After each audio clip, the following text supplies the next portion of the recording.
right, I'm going to bring up our final comedian of the night. He's a great guy. You're going to love him. Start clapping right now for Mr. Joey Rimatello.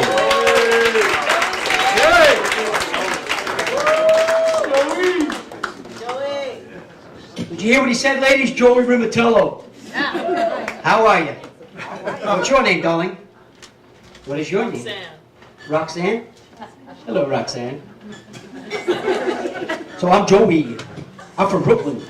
Like real Brooklyn, okay? Not like this Williamsburg, Brooklyn.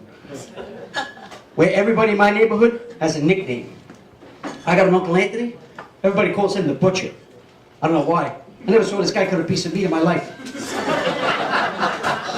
I don't ask any questions. I got a neighbor, Maria. We call her Rooster. Yeah, because any cock will do.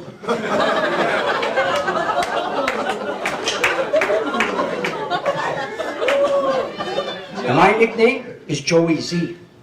And the Z is for Zoloft. Yeah, because I suffer from PTCC. Have you ever even heard of that, Roxanne? PTCC? Yeah, post-traumatic crappy childhood. Yeah, I did. I had a crappy childhood. First of all, I grew up with 8 sisters. Yeah, oh God, it's right. Tell me about it. First 10 years of my life, I sat down to pee.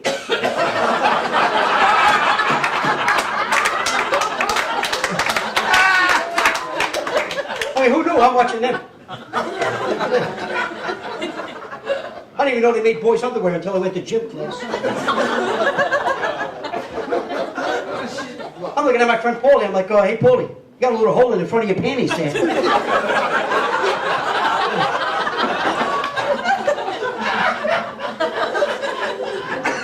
I also had one of those stepmothers. Stepmother. Where'd they even come up with that name? Why don't you just say what you're really doing there? Stepping in and fucking my father.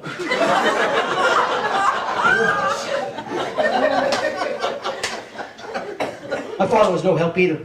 I remember the first time I asked him for advice. He said, put some air in your balls and be a man. I said, I'm only 8, Dad. I don't know how that's going to help me name my new puppy that you just bought me. I'm lucky, though. I didn't have just my parents to rely on. I had a lot of drugs and alcohol. No, I love doing drugs, too. I'm not going to lie. Especially that cocaine and crack. Ooh, I love that. I love the whole process of cooking the cocaine. Because I'm Italian.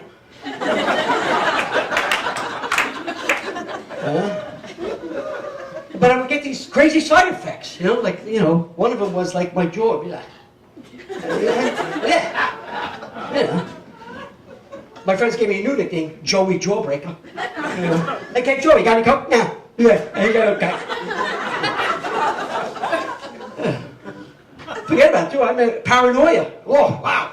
I remember one time I was in a hotel room with this girl. She started screaming at me. She's like, hey, are we going to have sex or what? We've been here for 3 days. I mean, you can let me shoot me outside the window. I don't know about you, buddy. Have you ever tried kissing your girlfriend when your jaw's going like this? It's not a pretty sight, okay? So I'm 54 years old, and I'm not married, Roxanne. And I've never been married. And I figure at this point in my life, why even bother? What have I got, 10, 15, 20 years left? Why should I ruin my happiness? What's the proper etiquette for dating now anyway? Like if I wanted to ask you out, do I text you, do I tweet, do I Twitter, do I Twitter you? What do I do with the old-fashioned Brooklyn way? Hey, Roxanne! You want to go out Saturday night?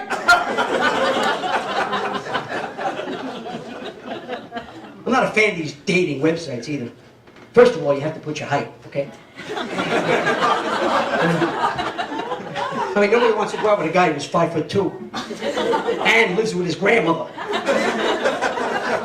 I do. I live with my 98-year-old Italian grandmother who speaks broken English. I mean, the other night we were sitting there watching the Kardashians. Obviously for different reasons. And she's like, but when are you going to get him married? You got a find a nicer girl who's gonna cook for you, who's gonna clean her for you. I said, Gwen, what planet you from? Right? This is America, 2017. This isn't Sicily in 1940, okay? Don't get me wrong, I have tried looking on these dating websites.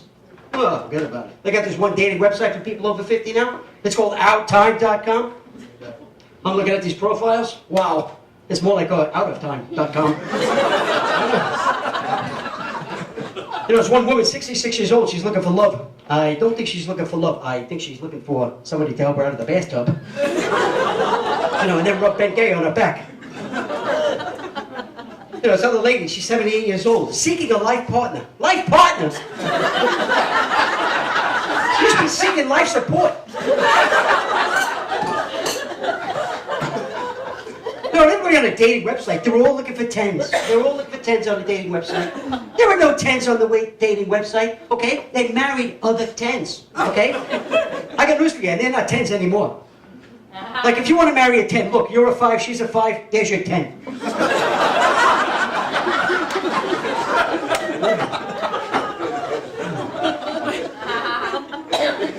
Now, Roxanne, if a couple of things that you should know if you and I ever do go out.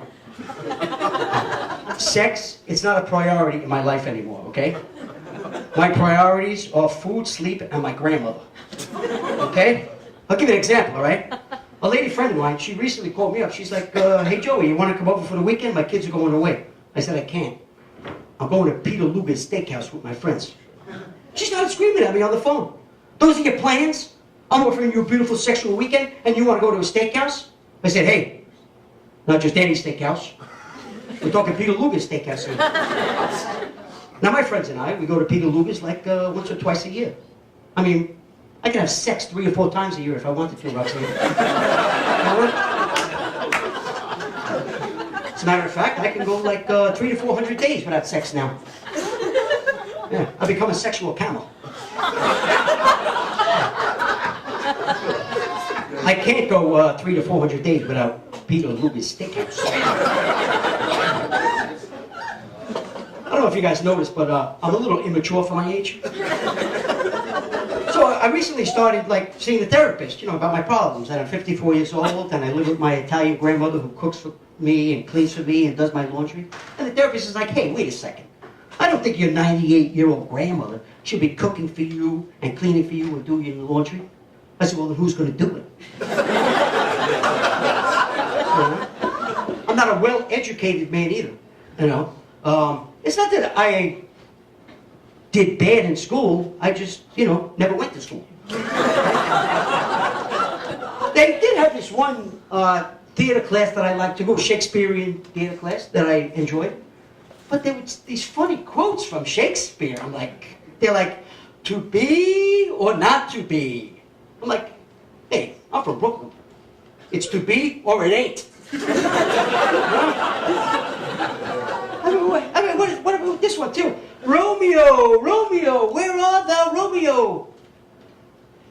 I'm right over here. What are you, fucking blind? Huh?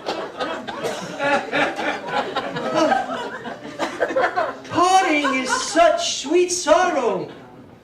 Not for me. She was a pain in the ass. You guys were great. My name's Joey Rimatello. Thank you very much.